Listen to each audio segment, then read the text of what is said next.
Hello, everybody. I'm a practicing therapist and a doctoral student of psychology. Today, we're going to talk about how you can tell an avoidant will change. This is going to be for both fearful and dismissive, as pretty much most of my videos are. And if there's anything specific that fits more fearful or dismissive, I'm going to clarify. This particularly will be any fearful avoidant that leans more dismissive, because fearful avoidants that lean more anxious are less rigid regarding these particular aspects, whereas ones that lean more dismissive are quite rigid. And dismissive avoidants overall, they're pretty rigid when it comes to healing. And so this is going to be for that. Gender is not, it doesn't matter with this particular case. And if there's anything gender specific in any of my videos, I normally clarify that with you guys because I think it's important. But most of the time, there aren't many differences with gender. The first one is the most important one. I think it's the most fundamental, and it is why I put it first. And I have told you guys this many, many times.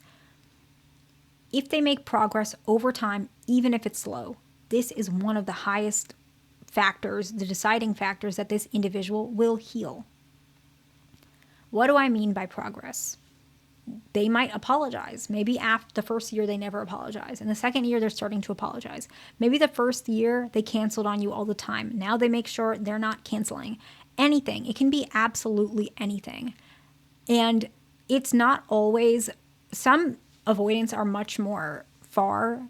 Like when you first start dating them, they might be very young in their healing journey. So they might not have even started their healing journey. It doesn't matter if they're 50 years old. I'm just saying they're still not very close to their healing. Whereas another avoidant, maybe you met them and I don't know, they're 20, 22, I don't know. And they're still further along in their healing journey. So it's also important to know it's comparison to where they started, not another avoidant or another person. It's where they started, comparison to who they are right now. My significant other, he was definitely he definitely had his attachment issues, but he still wasn't that deep in his attachment issues. I think maybe I was more than he was. I was younger, like actual age younger. But I think that he was always a little bit more further in certain areas than I was. And so his progress is not going to be reflected on my progress. It's going to be reflected on his own progress. And my progress is going to be reflected on my own progress. Of course, we both healed and we are both overall secure in the relationship. But it's important to reflect on who they are. So let's give an example. Let's just say a fearful avoidant, or let's do anxious preoccupied, an anxious preoccupied female and a dismissive avoidant male in the beginning of the relationship. Let's just say he was very harsh towards her. When she would reach out and something bothered her, he would either not answer, or he would tell her she's annoying, or she's too clingy, or she's too needy, or she's not independent enough. Let's say that was a communication. And she felt like she was reaching out for things that are still valid. Maybe he was a little bit more dependent than he is, but they're just two different people. So it's really not a comparison or fair to say. And maybe now, maybe 6-7 months later, he's a little bit more softer and he's a little bit more communicative, or he might say that's pretty overwhelming. I can't talk about this right now, but maybe we can talk about it another time. I'm sorry that you're feeling that way. And so he communicated his boundary, but he's still saying it in a way where she's not guessing, right? He didn't just cut her off or not talk to her for like a day. He told her why. And this is progress, even if it's not favorable to her outcome. Maybe she wanted him to become more gentle or more nice or more understanding, but that's still a step for him because he communicated something that he previously did not communicate. The next one is they communicate clearly and they ask for what they need. Very important. Actually, we just talked about that. That's a sign that avoidants are changing. If they say something like, I'm a little overwhelmed, can we talk about this another time? That's a sign, hey, I'm at my limit. It's too much for me. They might say something like, something that they think about you is bothering them. So you might continuously ask for attention or something like that. I know that some anxious, preoccupied individuals do that, and I don't think it's a bad thing. My mom is anxious, preoccupied, and like one thing about her, she was like very particular about like how people show care towards her.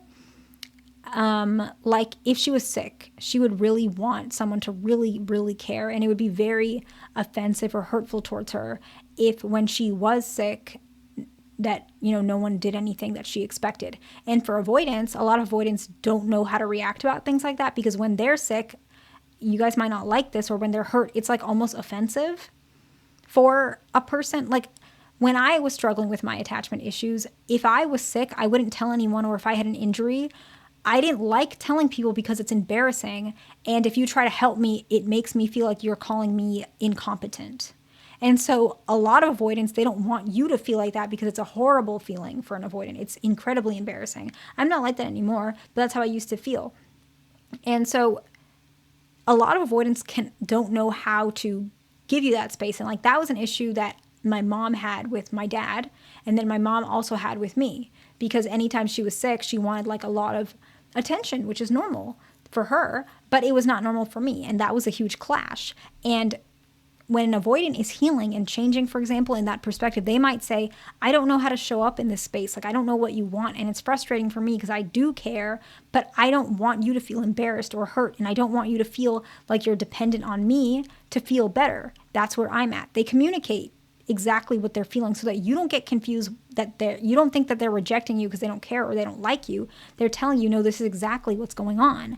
The next one is they admit when they're wrong. Even if it's uncommon, this is still a sign. They might say, maybe they said something mean to you. Hey, you're too needy. I can't handle this.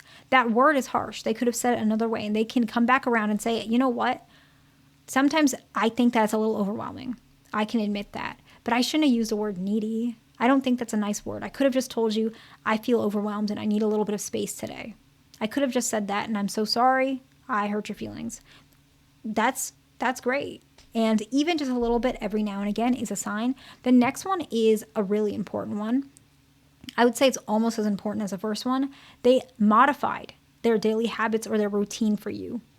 Even if you asked, even if you didn't ask, they modified it. So let's say, for example, you get off work a little bit late, and for them, they don't like being bothered after work. So let's say they get off work at 4 p.m. You get off work at, 7 p.m.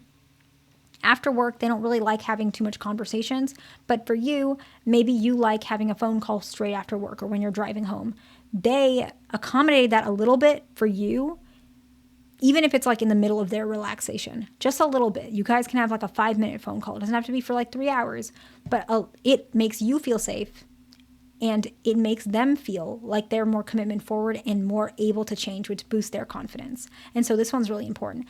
And the last one is that they actually make changes slowly instead of all at once. And this is important because usually this is regardless of attachment style. If someone is changing something all at once, it has a lower likelihood of lasting. And so those small, subtle changes can really make a difference, and it's important. And so let's summarize and we'll wrap it up. They make progress over time, even if it's slow. They communicate clearly and ask for what they need. The third one is they admit when they're wrong, even if it's uncommon. The fourth one is that they have a modified daily habit regarding you, or their routine is adjusted for you. And the last one is their changes are made slowly, not necessarily all at once. Sometimes if it's all at once, it could be because it's a long time coming, where they haven't been changing and it's been frustrating, and then finally one day they realize, okay, I have to change. That's a little different. That one can happen. But usually that's because the relationship's in a little bit more of a dire situation, and we don't want that anyways. So I hope this video is helpful to somebody. Please like, subscribe. I'll see you in the next one.